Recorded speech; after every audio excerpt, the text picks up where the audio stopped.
Coffee Break Italian, Season 1, Lesson 39. Buongiorno a tutti, benvenuti a Coffee Break Italian. This is Lesson 39 of our course, the penultimate lesson in this season. And I'm back with another conversation that we recorded when we were in Italy. This conversation features Katie and Francesca and a special guest, la mamma di Francesca, because together they are making a tiramisù. Let's begin our lesson. Iniziamo. Now, like the other conversations that we've heard in this final section of our Coffee Break Italian Season 1 course, you'll find that this conversation is quite challenging. Obviously, there are some specific items of vocabulary linked to the fact that they're making a tiramisu, and also you'll get the chance to hear some of the language that we've covered in previous lessons too.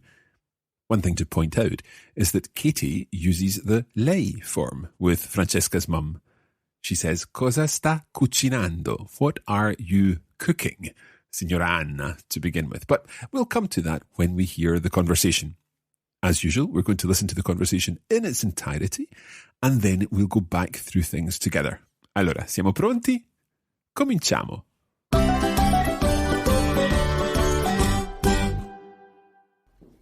Katie, io apparecchio la tavola e tu puoi dare una mano in cucina a mia mamma, per favore? Sì, va bene.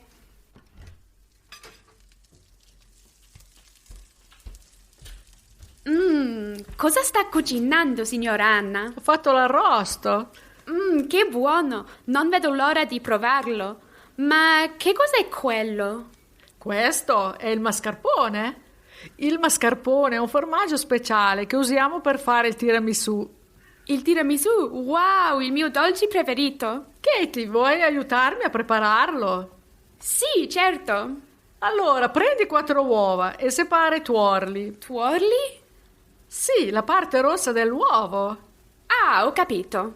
Allora, separa i tuorli dagli albumi, cioè la parte bianca. Va bene.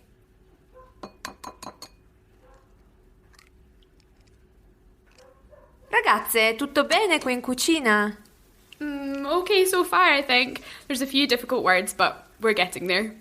Allora, guarda, Katie, aggiungi un po' di zucchero agli albumi e aggiungi anche il mascarpone. It looks so delicious. Che bell'aspetto. Poi? Mescola finché ottieni una bella crema. Posso provarlo? Sì, o forse devi dire posso assaggiarlo? Posso assaggiarlo? Sei come Francesca, dai. Andiamo avanti. Prendi il frullino e monta gli albumi.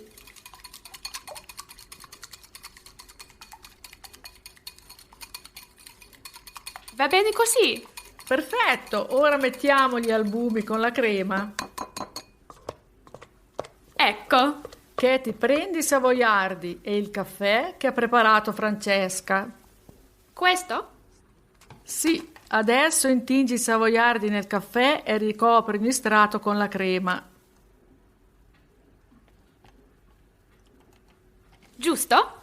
Sei bravissima! Mamma, Katie, gli spaghetti sono pronti. Dai, a tavola. I'm really looking forward to this.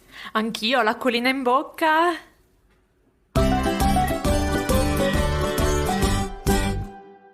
Anch'io ho l'acquolina in bocca. L'acquolina in bocca, it means that my mouth is watering. My mouth is watering with the idea of this tiramisu. Okay, it's time to go through our conversation in greater detail, and we'll help you understand everything. Again, there are some tricky parts, some technical language, if you like. There are also some spaces where, for example, Katie's mixing the cake mix and so on, and that will give us a chance to think about some of the language that has been covered in this conversation. To begin with, Francesca gives Katie an instruction. She says that she is going to do something, and then she asks Katie, can you do something too? Let's have a listen. Katie, io apparecchio la tavola e tu puoi dare una mano in cucina a mia mamma, per favore? Sì, va bene. That's quite quick. Francesca says, Katie, io apparecchio la tavola. We've come across la tavola before, una tavola per 4, a table for 4 if you're arriving at a restaurant, for example. Io apparecchio la tavola. That literally means that she's going to prepare the table with all the equipment that is necessary. Apparecchio. I will lay the table. I'm going to lay the table. E tu puoi dare una mano in cucina a mia mamma, per favore. And you can give a hand in kitchen to my mum, please. Dare una mano a qualcuno, to give a hand to someone, to help someone. Tu puoi dare, you can give, una mano, a hand, in cucina. We could say nella cucina, in the kitchen, but just as a sort of general way of referring to in the kitchen, we can just say in cucina. A mia mamma, per favore, to my mother. Let's listen again. Katie, io apparecchio la tavola e tu puoi dare una mano in cucina a mia mamma, per favore? Sì, va bene. So Katie goes into the kitchen and asks Signora Anna, Francesca's mum, a question. Cosa sta cucinando, signora Anna? Ho fatto l'arrosto. Che buono! Non vedo l'ora di provarlo. So as we heard, Katie asks Signora Anna, Francesca's mum, cosa sta cucinando? What are you cooking? Cucinare, to cook. Cucinando is that ing form. Cosa sta cucinando? What are you cooking? Signora Anna. And she's using the lei form, sta, not stai. Now, the word that you may not recognize in Signora Anna's response is l'arrosto. L'arrosto, that's L apostrophe, arrosto, is the roast bit of meat, for example, a roast dinner. Ho fatto l'arrosto. I have made the roast. Cosa sta cucinando, signora Anna? Ho fatto l'arrosto. Che buono! Non vedo l'ora di provarlo. Did you pick up what Katie said there? Non vedo l'ora di provarlo. Literally, I don't see the hour of trying it. I can't wait to try it. We've seen non vedo l'ora before. She then goes on to ask another question. Ma che cos'è quello? Questo è il mascarpone. Il mascarpone è un formaggio speciale che usiamo per fare il tiramisù. So the mascarpone was not in its tub, so Kitty didn't recognize it. She asks, che cos'è quello? What is that? And Francesca's mum lifts it up and says, questo è il mascarpone. This is the mascarpone, the cheese. Of course, a very common Italian cheese. And she gives a little more information about this cheese. Listen again to what Anna says. Questo è il mascarpone. Il mascarpone è un formaggio speciale che usiamo per fare il tiramisù. Again, you'll hear in this answer lots of examples of words that run together. So she says, questo è il mascarpone. Questo è il mascarpone. And then she goes on to explain, il mascarpone è un formaggio speciale che usiamo per fare il tiramisù. So, the mascarpone is a cheese special that we use to do the tiramisù. Obviously, mascarpone is a special cheese that we use to make tiramisù. Il mascarpone è un formaggio speciale che usiamo per fare il tiramisù. Katie's quite excited about this. Il tiramisù, wow, il mio dolce preferito. Did you work out what she said? Il mio dolce preferito. My favorite dessert. Dolce, dessert or sweet. Il mio dolce preferito. Then, Signora Anna asks Katie if she wants to help her prepare it. Katie, vuoi aiutarmi a prepararlo? Sì, certo. She said, vuoi aiutarmi? Do you want to help me? The me going on to the end of aiutare. We've seen that lots of times. Posso aiutarla, for example. Vuoi aiutarmi a prepararlo? Do you want to help me to make it? And the lo is going on to the end of preparare there, and we lose the final e, just the same as we lost it in aiutare. Vuoi aiutarmi a prepararlo? Do you want to help me to prepare it? And Katie says, yes, of course, certo. And here comes the first of the instructions from Anna. Allora, prendi 4 uova e separa i tuorli. Tuorli? Sì, la parte rossa dell'uovo. Ah, ho capito. Again, this is quite fast. Anna says, prendi 4 uova. Now, there's something funny going on here. The word for an egg is un uovo. However, in the plural, this word changes from masculine to feminine. Due uova. So it's un uovo, or l'uovo, the egg, but the eggs become le uova. Now, you might be thinking this is very strange, but there actually are some other words that work the same way, and we've come across one of them before. That is il braccio, the arm. It's il braccio, the arm, but le braccia, the arms. So you use the feminine definite article, le, plural form, and then end the word braccio with an A instead of an O. So le braccia. Il braccio, le braccia. L'uovo, le uova. And another part of the body that also works this way is il dito, the finger. Il dito becomes, can you guess? Le dita, the fingers. Il dito, le dita. So Anna has asked Katie to take 4 uova, take 4 eggs, and then she says, e separa I tuorli. When she says separa I tuorli, and the A of separa and I run together, it almost sounds as if she says separe tuorli, but that's actually separa I tuorli. It's just very fast the way she says it. So what is she separating? Well, if you're separating something to do with eggs, it must be the yolk from the white of the egg. I tuorli are the yolks. Now, it's quite interesting because Katie asks tuorli, what are tuorli? And Anna gives the explanation. Listen again to this explanation and see if you can see anything a little bit strange here. Allora, prendi 4 uova e separa i tuorli. Tuorli? Sì, la parte rossa dell'uovo. Ah, ho capito. Anna has explained what I tuorli are by saying la parte rossa dell'uovo. Now, interestingly, certainly in the UK, we would call the oak not rossa, but gialla, yellow. But in the part of Italy where Anna and Francesca are from, the idea is that they are reddish or orange.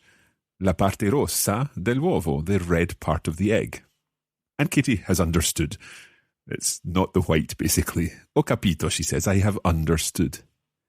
So we get a little further explanation from Anna. Allora, separa i tuorli dagli albumi, cioè la parte bianca. Va bene. She says, separa I tuorli dagli albumi. Separate the eggs from the whites. Cioè la parte bianca. She uses the word albumi, of course linked to the technical word in English, albumin. So she's to separate the yolks from the albumin, cioè la parte bianca. Cioè is a word that's quite a useful word. It means that is to say, cioè la parte bianca. So Katie separates the eggs, and then Francesca comes in and asks if everything is okay in the kitchen. Ragazze, tutto bene qui in cucina? Okay so far, I think. There's a few difficult words, but we're getting there. Allora guarda, Katie, aggiungi un po' di zucchero agli albumi e aggiungi anche il mascarpone. It looks so delicious. Che bell'aspetto! Okay, so things are starting to take shape here. We've got some more instructions from Anna. She says, allora guarda Katie, look Katie, aggiungi un po' di zucchero agli albumi. Now I think we've come across zucchero before, it's sugar. And aggiungere means to add. Add a little sugar agli albumi, to the egg whites. E aggiungi anche il mascarpone. And add also the mascarpone. Katie thinks it looks delicious and Francesca agrees. Che bell'aspetto. Aspetto here looks like aspect. What a beautiful aspect it gives. It looks great. And the next step, Katie says, poi. Poi?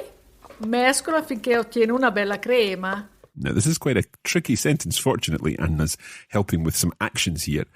She says, mescola, mix it, finché ottieni, until it obtains una bella crema, a beautiful cream.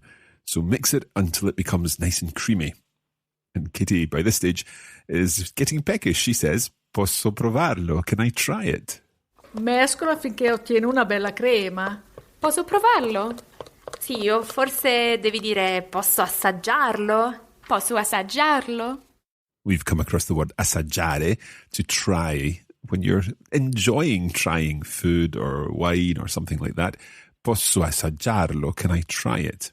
And then Anna points out that Katie's just like Francesca, wanting to try the mix before it's made into a tiramisù. Sei come Francesca, dai. Andiamo avanti. Prendi il frullino e monta gli albumi. Okay, so she says, dai, come on, andiamo avanti. Let's go on to the next step. Let's move forward. And handing her the whisk, helping Katie realize that il frullino is the whisk, Anna says, prendi il frullino e monta gli albumi. So take the whisk and monta gli albumi. Montare, when it's used in this sense, is to whip or to beat when you're whipping or beating a mixture like this, when you're cooking or baking. Monta gli albumi, so whip or beat the egg whites. Prendi il frullino e monta gli albumi.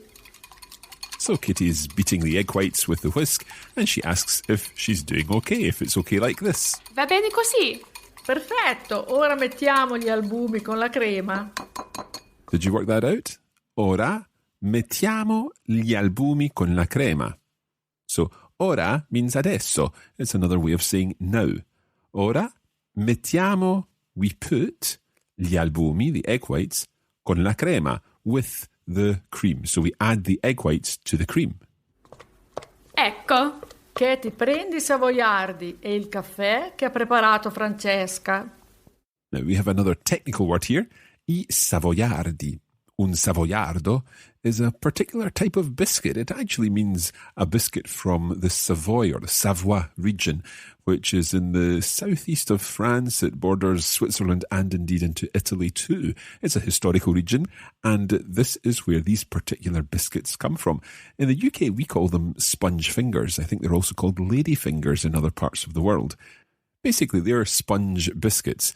And Anna has told Katie, prendi I savoiardi e il caffè che ha preparato Francesca. So take the sponge fingers and the coffee which Francesca has prepared.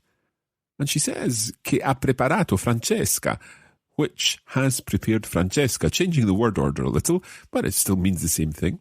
Take the biscuits, the sponge biscuits, and the coffee which Francesca has prepared. Katie, prendi i savoiardi e il caffè che ha preparato Francesca. Questo? Sì, adesso intingi i savoiardi nel caffè e ricopri ogni strato con la crema.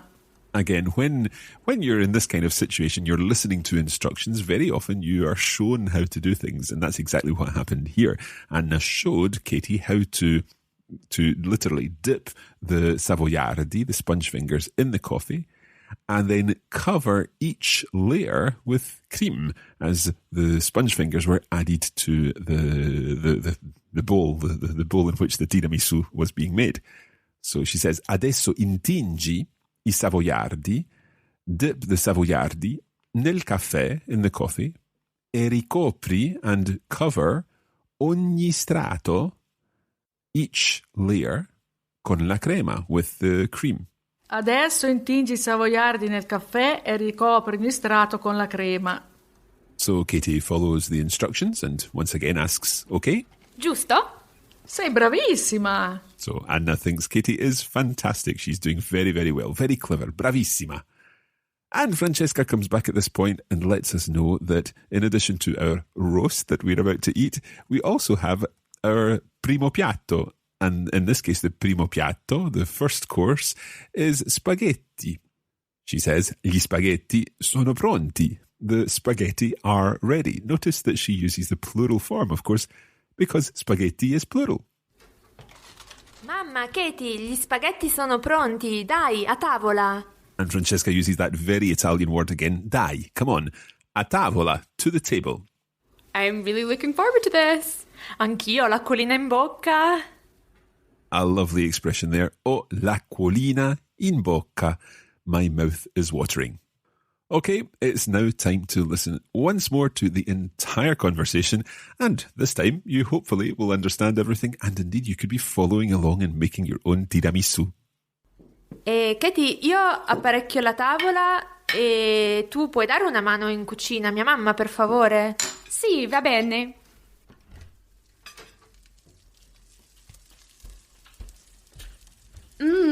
Cosa sta cucinando, signora Anna? Ho fatto l'arrosto. Che buono! Non vedo l'ora di provarlo. Ma che cos'è quello? Questo è il mascarpone. Il mascarpone è un formaggio speciale che usiamo per fare il tiramisù. Il tiramisù? Wow, il mio dolce preferito. Katie, vuoi aiutarmi a prepararlo? Sì, certo.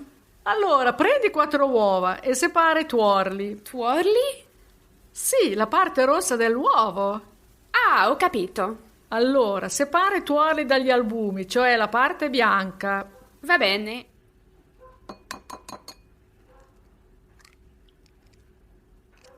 Ragazze, tutto bene qui in cucina?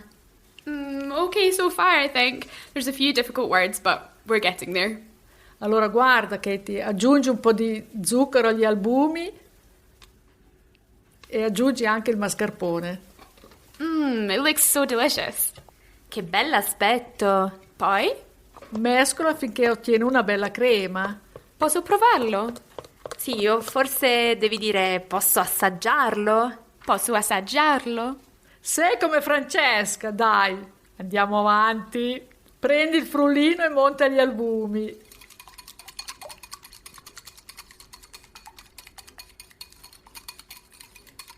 Va bene così. Perfetto, ora mettiamo gli albumi con la crema. Ecco. Katie, prendi i savoiardi e il caffè che ha preparato Francesca. Questo? Sì, adesso intingi i savoiardi nel caffè e ricopri ogni strato con la crema. Giusto? Sei bravissima! Mamma, Katie, gli spaghetti sono pronti. Dai, a tavola. I'm really looking forward to this. Anch'io ho l'acquolina in bocca. Now, I hope that you too have l'acquolina in bocca, that your mouth is watering. Now, that's the final one of our conversations here, recorded in Italy, and we hope that you've enjoyed this. Next time, we are going to be back in the studio, and we're going to be taking a look back at some of the things that we've learned over the course of the past 10 lessons, and indeed over the course of the past 40 lessons, because this marks the end of Season 1 of Coffee Break Italian. Of course, if you're a premium member and you have access to the bonus materials, then you'll be able to listen to one further conversation in the bonus episode for this lesson. And if you've not yet decided to become a premium member, then you should know that you can find out everything you need to know about Coffee Break Italian premium version at coffeebreakitalianplus.com. We offer video versions of all our lessons with the words on the screen, and also full transcripts and lesson notes and our bonus audio materials. That's all at coffeebreakitalianplus.com. But for now, that is it for this episode of Coffee Break Italian. I hope you've enjoyed it. I hope that you consider making your own tiramisu. Indeed, if you do make a tiramisu, why don't you post a photo of it on our Facebook page, facebook.com/coffeebreakitalian. You can also check us out on Twitter at Learn Italian. I'll be delighted to be joined by Katie and Francesca in the studio next time. Until then, grazie e arrivederci.